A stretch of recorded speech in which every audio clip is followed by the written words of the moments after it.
देखता है तो क्या कहता है कि देखो ये परमेश्वर का मेमना है जो जगत के पाप को उठा के लेके जाता है। ये वही है जैसे जिसके विषय मैंने कहा था कि एक पुरुष मेरे पीछे आता है। पीछे मतलब क्या? मेरे बाद, क्योंकि यीशु मसीह का जन्म यूहन्ना के बाद में हुआ। वो 6 महीने की प्रेग्नेंट थी जब मरियम उसकी मम्मी 6 महीने की प्रेग्नेंट थी यूहन्ना से, जब उसकी मम्मी उसके पास गई थी। जीसस की मम्मी मरियम उसके पास गई थी। अब उसने कहा मुझसे श्रेष्ठ है क्योंकि वो मेरे पीछे आता है, क्योंकि वह मुझसे पहले था। अब मुझसे पहले उसने क्यों कहा? क्योंकि वो परमेश्वर उससे वाकई पहले था, सिर्फ उसने धरती पर देहधारी होकर वो आया था, लेकिन था वो उससे पहले। यूहन्ना ने गवाही दी, मैंने आत्मा को कबूतर के समान आकाश से उतरते देखा है और वो उस पर ठहर गया। मैं उसको पहले पहचानता नहीं था, परंतु जिसने मुझे जल से बपतिस्मा देने को भेजा उसी ने मुझसे कहा, जिस पर तू आत्मा को उतरते और ठहरते देखे वही पवित्र आत्मा से बपतिस्मा देने वाला है। यूहन्ना ने कहा मैं पहचानता तो नहीं था, मुझे नहीं मालूम था, लेकिन परमेश्वर ने जिसने मुझे इस बुलाहट में बुलाया है उसने मुझे कहा, जिस पर तू पवित्र आत्मा को उतरता और ठहरता देखेगा वही मसीह होगा। और क्या हुआ? जब यीशु मसीह बपतिस्मा ले रहे थे यूहन्ना से, तो पवित्र आत्मा उस पे उतरा और ठहरा। कितनों को याद है ये बात? तो यूहन्ना ने पहचान लिया कि यही प्रभु यीशु मसीह है जिस पर आत्मा उतरा और ठहर गया। अब यूहन्ना को मालूम हो गया। इमेजिन करो, एक योजना कब से शुरू हुई? जकरिया और अलीशिबा से, जब वो जवान थे, बेबी नहीं हुआ और वो वफादार थे और परमेश्वर उनको देख रहा था। आपको क्या लगता है ये पहले से डिसाइड होता है कि किसके द्वारा कौन सा बेबी जन्म लेगा, किसके साथ किसकी शादी होगी? नहीं, ये पहले से डिसाइड नहीं होता। आपकी लाइफ, आपका कैरेक्टर इस धरती के ऊपर डिसाइड करता है कि परमेश्वर आपको कैसे व्यक्ति आपकी लाइफ के अंदर देगा। आपका चरित्र जो है इस धरती के ऊपर यह डिसाइड करता है कि परमेश्वर आपको कैसी पत्नी और कैसा पति, कैसे बच्चे और कैसे आपको लोग देगा। यह आपकी लाइफ के चरित्र के ऊपर, कैरेक्टर के ऊपर, आपकी लाइफ के ऊपर निर्भर करता है कि वो आपको कैसे व्यक्ति देगा। अब परमेश्वर को एक ऐसी कुंवारी चाहिए जो सचमुच की कुंवारी है। आज शादी नहीं हुई तो कुंवारी है, क्या वो सचमुच में कुंवारी है? अब मरियम बाइबल में क्या कहती है? जब उसको यीशु मसीह उसके द्वारा जन्म लेते हैं तो वो क्या कहती है? कहती परमेश्वर ने मेरी दीनता के ऊपर दृष्टि की है। उसने मेरी दीनता के ऊपर दृष्टि, यानी वो गवाही देती है कि मैं दीन थी, मैं नम्र थी, मैं पवित्र थी, मैं कुंवारी थी, इसलिए परमेश्वर ने मुझ पर दृष्टि की है। अब परमेश्वर एक ऐसे जोड़े को ढूंढ रहा था जिसको मैं अगर यूहन्ना जैसा एक बेटा दूं, एक भविष्यद्वक्ता दूं जो यीशु मसीह को बपतिस्मा देगा, तो क्या ये इतने धर्मी हैं कि उस धर्मीपन से ही ये उसको पाल सकेंगे कि जब ये जंगलों में रहेगा ये उसको कॉल नहीं करेंगे, बुलाएंगे नहीं, टॉर्चर नहीं करेंगे और परमेश्वर के कामों के लिए उसे इस्तेमाल होने देंगे? तो परमेश्वर ने इंतजार किया वो कौन है, और परमेश्वर ने एक ऐसा जोड़ा देखा जो धर्मी था, जो बच्चा ना होने के बावजूद भी चर्च में था। आज किन किन लोग जीवन में बड़ी बड़ी गवाहियां हैं? वो लोग जो समय आने पर, कितना समय होने पर भी गवाही नहीं पा पाते। मेरी लाइफ में मैंने 10 साल परमेश्वर का प्रीच किया है, हील किया है, लंगड़ों को चलाया है बिना चंगियाई के। और लोग बोलते थे ना ये चंगियाई वाली हीलिंग मिनिस्ट्री है, और मैं सोचता था कि आप उस हीलिंग मिनिस्ट्री की बात कर रहे हो जिसका पास्टर खुद हील नहीं है अभी। लेकिन एक समय आया जब परमेश्वर ने हील किया और पूरा किया, फिर 100%। सुना मेरी बात? अब परमेश्वर देख रहा था कौन सा ऐसा जोड़ा है जिसको मैं इतना प्रेशियस चाइल्ड दे सकूं, जो उसकी परवरिश कर सके इस तरह से जैसी चाहिए होनी चाहिए। क्योंकि एक ऐसा व्यक्ति जब कॉल करता है, ये ग्रेस होती है। आज कितने 5 स्टार ऐसे हॉल हैं, आप चले जाएं अगर दुनिया में, अगर आप चले जाएं यूरोप में, अगर आप चले जाएं अमेरिका, 5 स्टार हॉल्स बने, पूरा हॉल बना है, पीछे कैंटीन्स बनी है, चर्चें फिर भी खाली हैं। क्यों? उन्हें ये नहीं मालूम आपकी अपब्रिंगिंग कैसी होनी चाहिए। अगर आपको लोग चाहिए, अगर आपको आत्मा की बेदारी चाहिए, क्या है ऐसा खास कि लोग यूहन्ना के पास आते थे? जबकि वो बोलता था हे सांप के बच्चों, लेकिन फिर भी वो उसके पास आते थे। वो जंगलों में होता था, भीड़ों की भीड़ उसके पास जाती थी। ऐसा क्या है? क्योंकि वो ग्रेस उसके ऊपर थी, क्योंकि उस ग्रेस को उसने परमेश्वर से पाया, अनुग्रह को पाया।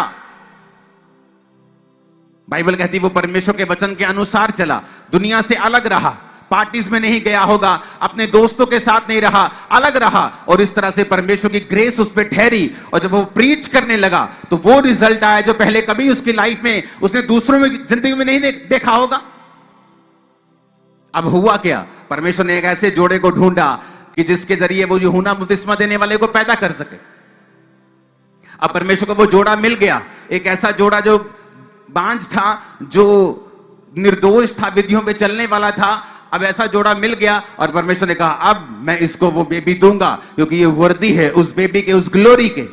जब परमेश्वर आपको देख लेता है कि आप अब ग्लोरी के, उस महिमा के वर्दी हैं, आप काबिल हैं, क्योंकि आपने अपने विश्वास को दिखा दिया है, आप पीछे नहीं हटे, आप बीमारी में, आप परीक्षा में परमेश्वर के संग खड़े रहे, फिर वो आपको वो देता है जो किसी के पास नहीं होता। और ये किसकी मर्जी है? परमेश्वर की मर्जी है? नहीं, ये आपकी मर्जी है। आप कितना बढ़ना चाहते हैं, आपकी मर्जी है। आप कितनी ग्लोरियस लाइफ जीना चाहते हैं, आपकी मर्जी है। आपका जैसा बलिदान होगा वैसी आपकी आग होगी। आप 2 लकड़ियों से नहीं सोच सकते कि पूरा कमरा आग से भर जाए, पूरे कमरे में गर्मी आ जाए। आप 4 लकड़ियों से भी ये एक्सपेक्ट नहीं करते, लेकिन जब आप लकड़ी का एक बड़ा गट्ठा जलाएंगे आपको मालूम होगा गर्मी होगी। आज बलिदान कहां है? चर्च के अंदर बलिदानों की कमी है, गर्मी की कमी है, बलिदानों की कमी है, फायर की कमी है। आप तभी रोजे रखते हैं जब आपको अनाउंस किया जाता है, आप वैसे रोजे नहीं रखते। जब अनाउंस किया जाता है तभी आप नाइट प्रेयर करते हैं, वैसे नहीं करते। आपको सिखाना पड़ता है, समझाना पड़ता है। कोई बात नहीं अगर आपकी लाइफ में गवाही नहीं आई तो, लेकिन बाइबल कहती है ये लोग परमेश्वर के साथ इतने वफादार थे कि बुढ़ापे तक भी बेबी ना होने के बावजूद भी वो परमेश्वर की सेवा के लिए एक्साइटेड थे, काम करना चाहते थे, परमेश्वर के घर में थे। अब आगे क्या हुआ? अब आगे क्या हुआ सुनेंगे। यूहन्ना दूसरे दिन, लिखा यूहन्ना और उसके चेलों में 2 जन खड़े हुए थे और यीशु जा रहा था। जब वो यीशु को देख रहे थे तो यूहन्ना ने यीशु की ओर दृष्टि करके कहा देखो ये परमेश्वर का मेमना है। यूहन्ना के दोनों चेले यूहन्ना की ये बात सुनकर यीशु के पीछे हो लिए। अब यूहन्ना को मालूम था कि ये बंदा, पवित्र आत्मा इस पे उतरा है, इस पे ठहरा है। मैंने बहुतों को बपतिस्मा दिया लेकिन किसी पे पवित्र आत्मा उतरा और ठहरा नहीं, इस पे उतरा और ठहरा, यानी ये जगत का मेमना है, ये यीशु मसीह है। और 2 चेलों के साथ वो खड़ा था। जब यीशु मसीह जा रहे थे तो 2 चेलों को बोला देखो ये परमेश्वर का मेमना है। तो लिखा वो 2 चेले यूहन्ना को छोड़कर यीशु मसीह के पीछे हो गए। लेकिन आप जानते हैं एंड में क्या हुआ? जब अब लूका 7 उसकी 18 से 23 आयत पढ़ते हैं। ये मैंने आपको क्यों पढ़ाया? क्योंकि यूहन्ना को 100% ये मालूम था कि यही जगत का मेमना है, यही परमेश्वर है, यही यीशु मसीह है, यही असली परमेश्वर है। क्योंकि उसने परमेश्वर से भी निशानियों को देखा, पवित्र आत्मा उतरा और ठहरा, सब कुछ उसने देख लिया और कहा यह जगत का मेमना है, उसे पूरा मालूम हो गया। लेकिन अब आता है ट्विस्ट कहानी में। आप जब चर्च में आते हैं आपको सब कुछ मालूम हो जाता है, आप वचन पढ़ते हैं आपको मालूम होता है कि नहीं यीशु मसीह वाकई जीवित परमेश्वर है, इसके जैसा और कोई परमेश्वर नहीं है। आप लोगों की लाइफ में टेस्टिमनीज को देखते हैं, आप सबकी लाइफ में गवाहियां देखते हैं। अच्छा वो देखो लंगड़ा चल पड़ा, अच्छा वो देखो कैंसर ठीक हो गया, अच्छा उसके 20 साल बाद बेबी हो गया। आप सारी टेस्टिमनीज को देखते हैं और आपको यकीन होता है कि हाँ वाकई यीशु मसीह जीवित परमेश्वर है। अब आता है कहानी में ट्विस्ट। अब वो मोड़ आता है जहां पर आपके विश्वास की परख होती है। अब बाइबल कहती है यूहन्ना जेल में डाल दिया गया। जब यूहन्ना जेल में डाल दिया गया तो वचन कहता है यूहन्ना को उसके चेलों ने सब बातों का समाचार दिया। यूहन्ना ने अपने चेलों में से 2 को बुलाकर प्रभु के पास पूछने के लिए भेजा, क्या आने वाला तू ही है, क्या मैं किसी और की बाट जो हूं? यूहन्ना जेल में चला गया क्योंकि उसके राजा के खिलाफ उसने प्रीच किया, कि राजा तुझे ये पत्नी रखना उचित नहीं, तो वो राजा गुस्सा कर गया और उसने यूहन्ना को जेल में डाल दिया। जब जेल में डाल दिया तो यूहन्ना ने क्या अपने चेलों को भेजा पूछने के लिए, कहता क्या तू ही है आने वाला मसीही या मैं किसी और का इंतजार करूं। इमेजिन करो, जिस बंदे की लाइफ पैदा ही इस बात के लिए हुई थी कि वो यीशु मसीह के बारे में लोगों को बता सके, ये उसकी लाइफ के जीने का, पैदा होने का मकसद था।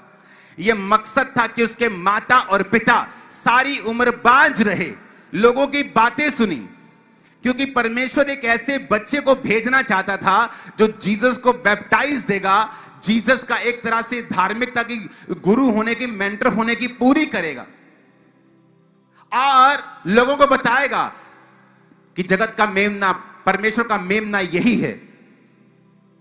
यह प्रभु का मेमना जो जगत के लिए मार दिया जाएगा, वो यूहन्ना जो सारी अपनी उम्र जंगल में रहता है तैयारी के लिए कि जब वो बुलाया जाए प्रचार करने के लिए, उसके लाइफ वर्दी हो और वो परमेश्वर के नाम में उसका प्रचार कर सके, वही यूहन्ना कहता है क्या तू ही है मसीही या मैं किसी और का इंतजार करूं।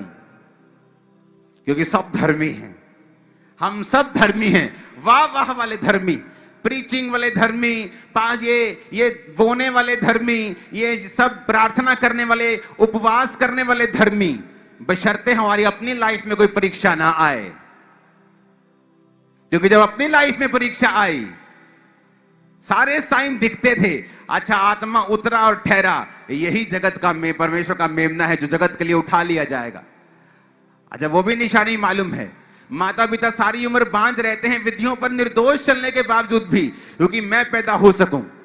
उसकी लाइफ इस तरह से परमेश्वर चलाता है कि वो जंगलों में रहता है, टिड्डियां और शहद खाता है।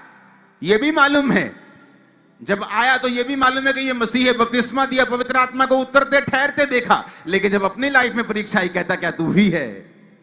अरे भाई, जिसके लिए तू पैदा हुआ, जिसके लिए तेरे माता पिता बांझ रहे सारी उम्र, जिस काम के लिए तू आया है धरती के ऊपर, जिस निशानियों को प्रभु ने तुझे दिखाया है, अब ऐसा क्या हो गया कि अब तू ही पूछता है कि तू ही मसीह है या मैं किसी और का इंतजार करूं।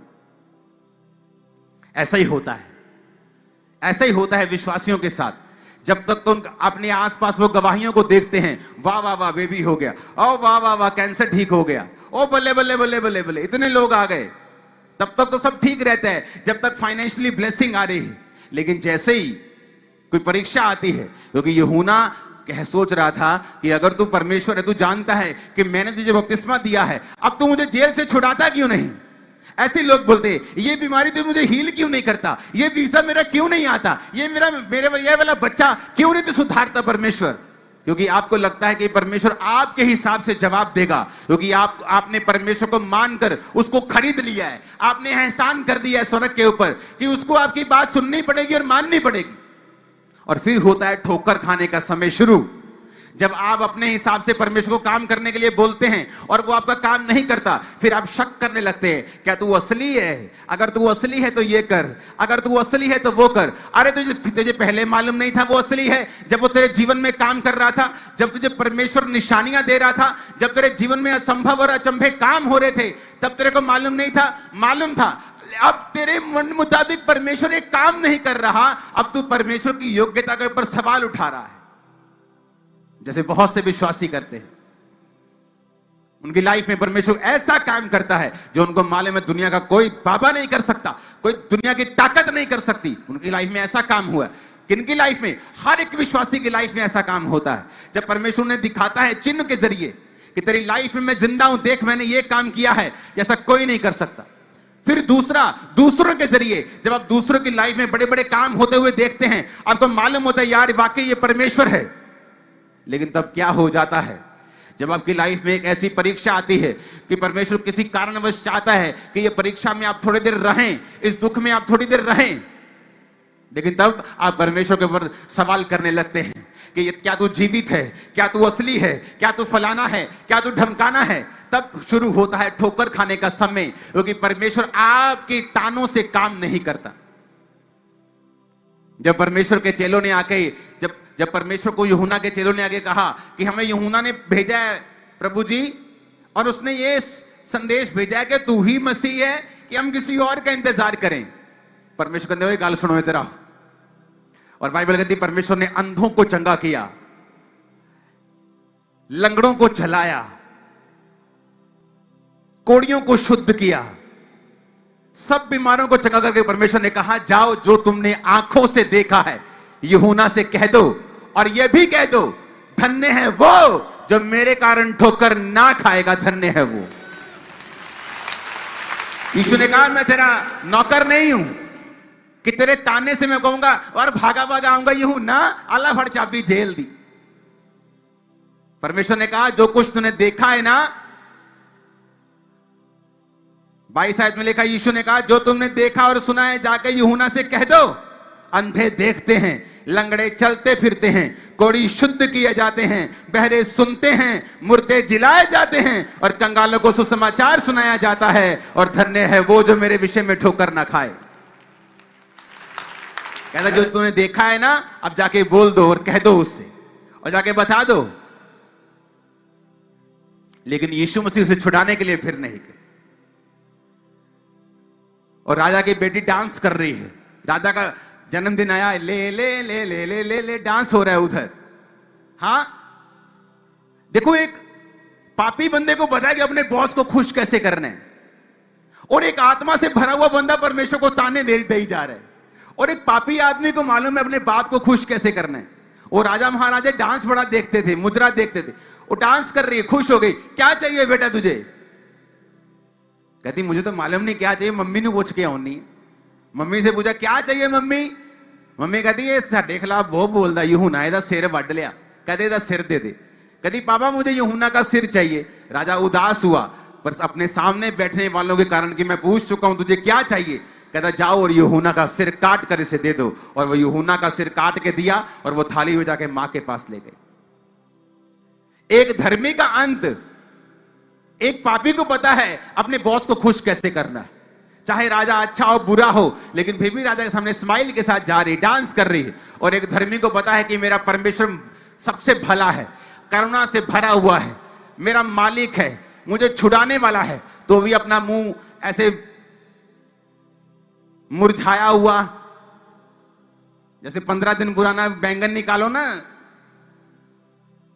किसी नुक्कर से, जैसे वो मुरझाया होता है, ऐसे मुरझाए मुंह लेके हम परमेश्वर के पास जाते हैं और साथ में ताने मारते हैं, और तू ही है, ये तू ही जीवित है, तो ये क्यों नहीं करता? तेनू देखता नहीं परमेश्वर? तेनू ये नहीं देखता जिन्हें तेनू अखा दित्तियां उन्होंने देखता ही है काका। जिसने तुझे आंखें दी उसे दिख रहा है, उसे सब पता है, उसे नॉलेज है।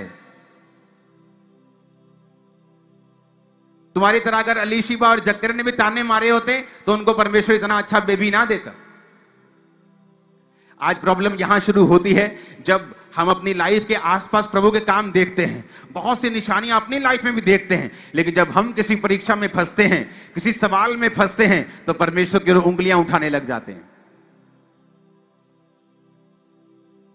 जिसका जन्म ही ये बात के लिए हुआ है, अपने 2 चेलों को बोलता ये परमेश्वर का मेमना है, और वो बाइबल कहती है उसको छोड़ के उसके पीछे हो लिए, क्योंकि उसे मालूम था कि वो अपनी मिनिस्ट्री के लिए पैदा नहीं हुआ, वो सारा कुछ जीसस को पॉइंट करने के लिए पैदा हुआ है। आत्मा उतरा और ठहरा, उसे मालूम था ये जीसस है, ये यीशु है, ये जगत परमेश्वर का मेमना है, जगत के पापों को उठाने वाला। और फिर भी जेल से सड़ा बुझा हुआ कहता है कि क्या तू ही मसीह है कि मैं किसी और का इंतजार करूं? क्या आपकी लाइफ में ऐसे चिन्ह नहीं है जिसके बारे में आपको मालूम होता है कि यीशु मसीह वाकई जीवित है?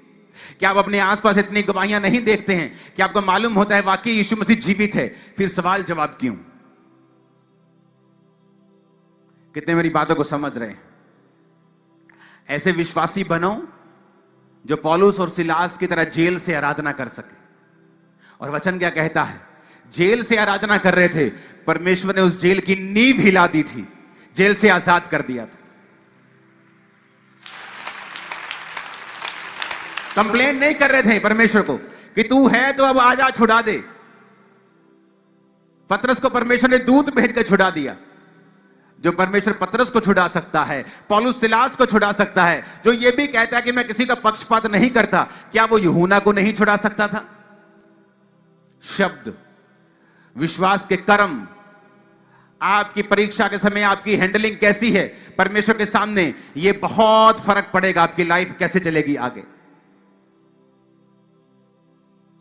हालेलुया, ऊंची आवाज में हालेलुया का नारा मारो जरा। अब हैरान नहीं होते कि शैतान किस तरह से यूहन्ना को परख रहा था, कितना जना में यीशु मसीह के बारे में बता, तू स्पेशलिस्ट है, स्पेशलिस्ट जीसस के बारे में बताने में तू एक ही है दुनिया पूरी में। और वही बंदा कह रहा है कि क्या तू ही है। वो ताना मार रहा था परमेश्वर को, क्योंकि अब आपकी लाइफ में परीक्षा है तो इसका मतलब ये नहीं है कि परमेश्वर भला नहीं है। आपकी लाइफ में कुछ ऐसा हो रहा है जो मन भाव नहीं है, जो कड़वा है, तो इसका मतलब ये नहीं है कि परमेश्वर मीठा नहीं है। आपकी लाइफ में वो नहीं हो रहा जो आपका फेवरेट है, तो इसका मतलब ये नहीं है कि परमेश्वर भला नहीं है। आप बदल सकते हैं अपने कड़वेपन को मीठे में, उसकी आराधना करके, उसके नाम को ऊंचा करके, परीक्षाओं में परमेश्वर का थैंक्स करके, अपने बलिदानों के साथ। आमीन। आपकी लाइफ को मैं मीठा होता हुआ, आगे बढ़ता हुआ, ब्लेस होता हुआ देख रहा हूं। आमीन। ऊंचा चाहिए चर्च। हालेलुया, ऊंची आवाज में हालेलुया बोलो जरा। कितने इस वचन को समझ चुके हैं कि अगर आपकी लाइफ में कुछ नहीं हो रहा है अभी, कोई ऐसी घटना, कोई ऐसी गवाही, इसका मतलब यह नहीं है कि परमेश्वर दूसरों की लाइफ में काम नहीं कर रहा है। इसका मतलब यह नहीं है कि हम परमेश्वर के ऊपर सवाल उठाएं, क्योंकि वचन कहता है वो विश्वास से प्रसन्न होता है। मैंने एक बार नहीं देखा जब परमेश्वर जा रहे हो और कोई परमेश्वर को कह रहा हो, जे तू जीवंदा है ते आके मैनू चंगा करके दिखा, अगर तू जीवित है तो मुझे ठीक करके दिखा, मैं मान जाऊंगा। मैंने एक बार भी नहीं देखा जब यीशु मसीह रुके और अपने आप को साबित किया हो। लेकिन हां, जब लोगों ने पुकारा है, हे दाऊद की संतान मुझ पे दया कर, मुझ कुत्ते पे दया कर, जब उस औरत ने कहा कुत्ते भी वही चूर चार खाते हैं, जब उन्होंने परमेश्वर को विश्वास से प्रसन्न किया है, इसलिए बाइबल कहती है तेरे विश्वास ने तुझे चंगा किया, ना कि तेरे तानों और मेनों और अविश्वास ने। ताने और मेने देने से कुछ बदलेगा नहीं। मेरा एक्सपीरियंस है लाइफ का। आपकी लाइफ में कोई गवाही पैदा नहीं होगी, जो है वैसा ही रहेगा। जैसी मेंटल लाइफ है, जैसे मन के सवाल हैं, वैसे ही रहेंगे। ताने और मेने देने से कुछ बदलेगा नहीं, सब चीजें सेम सी रहेंगी। सिर्फ आपके मन का पीस ही है जो खत्म हो जाएगा। इसलिए बाइबल कहती है परमेश्वर के फाटकों से धन्यवाद करते हुए प्रवेश करो, स्तुति गाते उसके आंगनों में प्रवेश करो, थैंक्स गिविंग देते हुए उसकी हुजूरी में जाओ। तुम्हें सवाल करने की जरूरत नहीं है, क्योंकि तुम्हारे सवालों से वो दुखी नहीं होने वाला है या मूव होने वाला नहीं। वो तुम्हारे विश्वास से मूव होगा, तुम्हारे बीच से, प्रार्थना से, विश्वास से, तुम्हारे अड़े और खड़े रहने से गवाही होगी, ना कि तुम्हारे सवालों और तानों और मेनों से। इमेजिन करो, यीशु मसीह जब बपतिस्मा ले रहे थे तो यूहन्ना ने कहा, पिता प्रभु मैं तुझसे बपतिस्मा लेना चाहता हूं, तू मुझसे बपतिस्मा क्यों ले रहा है? परमेश्वर कहता धार्मिकता को पूरा करना उचित है, कि तू मेरा मेंटर है, मैं धार्मिकता को पूरा करूंगा। इमेजिन करो जीसस का एक ऐसा जन जो खास है, जब उसने ताने और मैंने दिए उसकी नहीं सुनी गई, तो तुम और मैं क्या हूं? कितने मेरी बात को समझ रहे हैं? और ये बहुत बड़ी मिस्टेक है जो पास्टर्स करते हैं, जो विश्वासी करते हैं। अपनी लाइफ में वो परमेश्वर के चिन्हों को देखते हैं, परमेश्वर को काम करता हुआ देखते हैं, लोगों की लाइफ में परमेश्वर के कामों को देखते हैं, और फिर एक दिन जब उनकी लाइफ परीक्षा में जाती है तो सवाल करने लगते हैं परमेश्वर से। और वही वो समय होता है जब परमेश्वर डिसाइड करता है कि तेरी जिंदगी में आगे लेके जाऊंगा या यहीं पे बस। जब आप मसीह में आए थे तो कैसे विश्वास के साथ हमने प्रभु को ग्रहण किया, कैसे विश्वास के साथ चले, लोगों से लड़े, परिवार से लड़े, अपने आप से लड़े, अभिलाषाओं से लड़े, शैतान से लड़े, और हमने पाया तो जो रूल लड़ाई का पहले था, 20 साल बाद भी वही रूल है, 10 साल बाद भी वही रूल है, 5 साल बाद भी वही रूल है। आपको फिर विश्वास दिखाना है, फिर शैतान से लड़ना है, फिर अपने आप से लड़ना है, अपने अभिलाषाओं से लड़ना है, और परमेश्वर आपको वही विक्ट्री देगा जो उसने आपको पहले साल दी थी। वही जीत फिर देगा जो आपको दूसरे साल दी थी। वो बदला नहीं है, उसका रूल बदला नहीं है, आत्मिक रूल बदले नहीं है। कितने मेरी बातों को समझ रहे हैं? अपने पड़ोसी को बोलो कुड़कुड़ाना नहीं है, सवाल नहीं करने हैं, बल्कि थैंक्स करना है, विश्वास दिखाना है, अड़े और खड़े रहना है, ताकि तुम गवाही के साथ वापस आ सको। आमीन। खड़कने वाला चाहिए चर्च।